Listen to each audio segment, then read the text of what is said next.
This is NBA Now by Chat Sports. Chase Senior here with you. We start today's show with the latest on Donovan Mitchell. Is a trade going to happen over the next couple of days, next couple of weeks? It's one of the biggest storylines now across the NBA, and we're getting you caught up with the latest. We'll get to Brian Windhorst and what he had to say about the New York Knicks' interest in D. Mitch. But first, in case you missed it, let's just update you on what's going down on the D. Mitch trade front. It all started with this tweet from Adrian Wojnarowski and what he said yesterday on ESPN. After Utah earlier shut down inquiries about All-Star guard Donovan Mitchell, rival teams say the Jazz are now showing a willingness to listen on possible trade scenarios, sources told ESPN on Tuesday.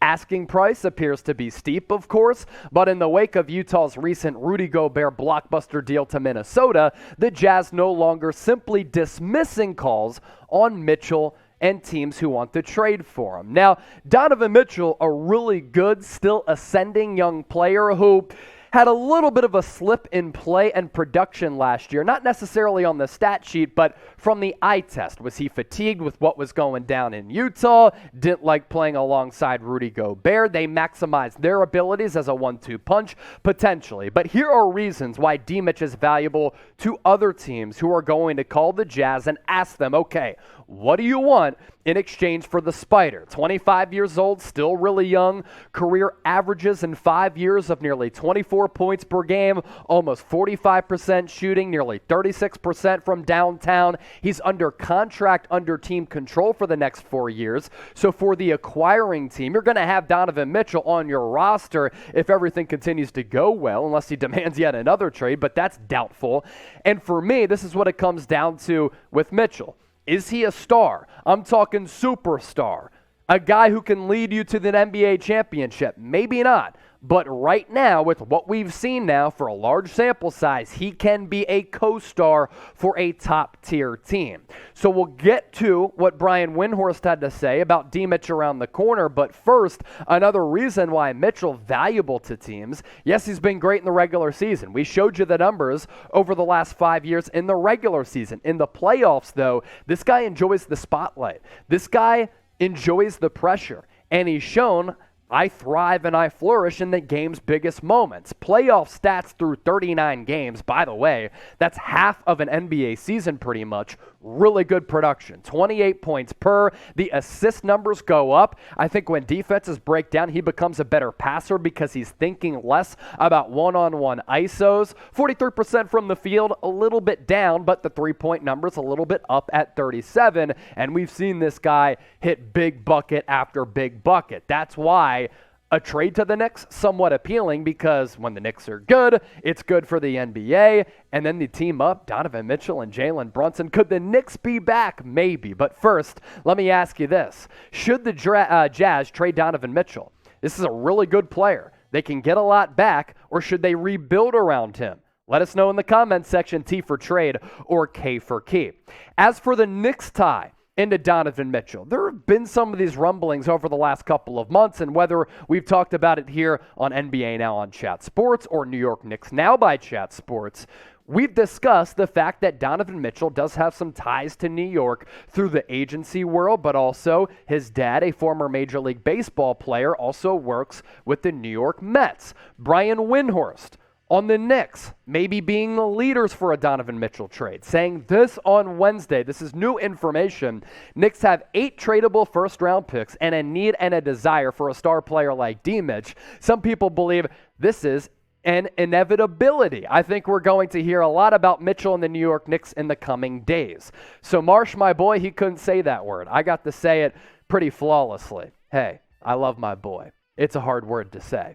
As for D. Mitch going to the Big Apple, Mitchell, Brunson really intrigues me as a backcourt. I think it can work because their games are dissimilar. And I felt like Brunson was just one piece in the grand plan for New York. Did they have their eyes on a bigger move, on another move to bring in yet another star? I think so. Jalen Brunson, I don't think, could be a number one. But can he be that sidekick like he was for Luka alongside Donovan Mitchell as far as a 1-2 punch goes? Maybe. And going back to the Knicks' young trade assets, They have him on the roster. Do you want to part ways with R.J. Barrett? That would be tough to swallow and stomach. He's a really good player who continues to get better and better, and I really like his game. You might part ways with Obi Toppin, a high flyer who really turned it on last couple of months of last year. Emmanuel Quickley is a shifty guard who can make things happen. I like his potential. And in the NBA Summer League, who's been one of the standouts and one of the winners? Quentin Grimes, who has been shooting the three-point shot really well. The percentage is down, but he's chucking up about 11 shots per game from beyond the arc in the NBA Summer League up to this point.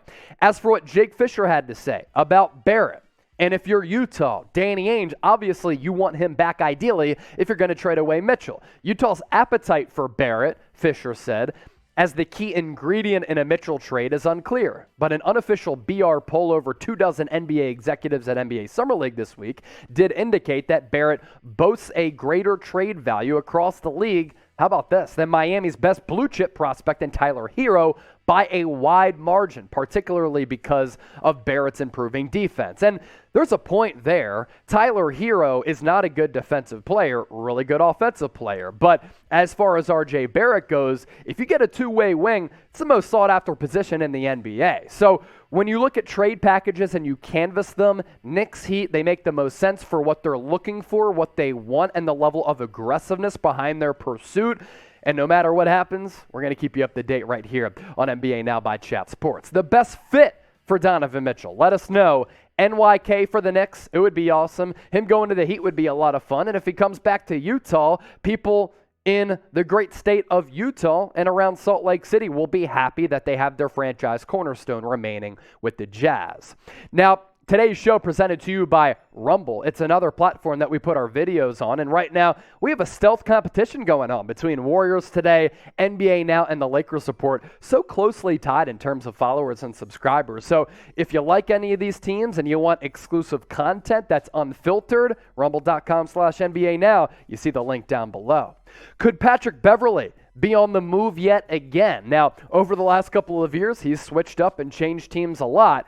And then he was a part of that Rudy Gobert trade, which sent him from Minnesota to Utah. And according to reports, multiple teams interested in Beverley as either a trade candidate or a potential buyout candidate. I think the big domino to fall, it's D-Mitch, because if you let go of D-Mitch, why are you going to have Patrick Beverley when other teams that are competing for a championship actually would really want him on the roster? Reported teams interested in Beverley up to this point, according to Bleacher Report's Jake Fisher, it's 3 here, but of course there are going to be other teams vying for his services. Los Angeles Lakers, it makes sense. Win now team with LeBron James about to be 38 in December. Miami Heat just came up short of an NBA Finals appearance, in the Philadelphia 76ers. Now, they traded for DeAnthony Melton, so that might be somewhat unrealistic, but they're looking to beef up the toughness on that squad, and P-Bev certainly has that identity. Make sure you subscribe to us here at Chat Sports. More on Beverley coming up just around the corner, but first, when big moves happen, we talk about them. And we've been live pretty much every single day of NBA free agency.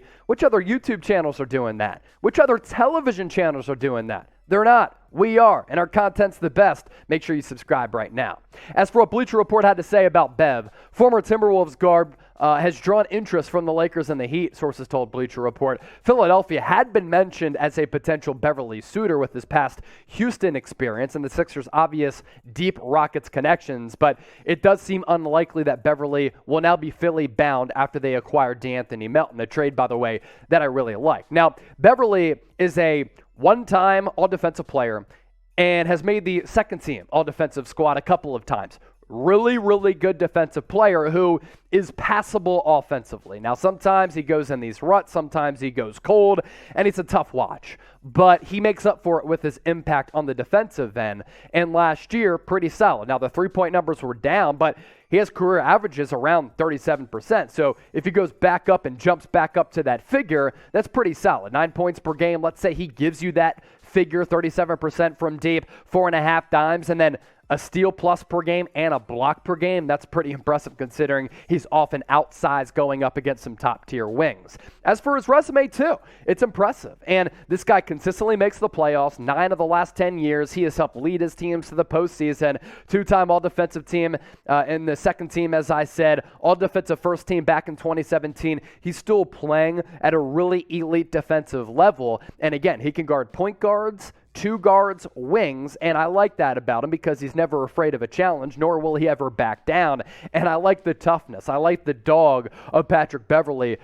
Stops in Greece, Russia, EuroLeague MVP back several years ago, and now, since then, has had a long and successful career in the NBA as a guy who had to be gritty, a guy who had to earn it, and a guy who just ain't never scared. Grade Patrick Beverley as a player. We're talking NBA 2K scale. Like, if you could grade all the players in the NBA, how would you grade Bev 1 to 100? 1, he's terrible. 100, he's very good. I'll give him about a 75-80 when you factor in the well-rounded aspect of people's games. Let me know in the comment section right now, and we appreciate you for watching today's show.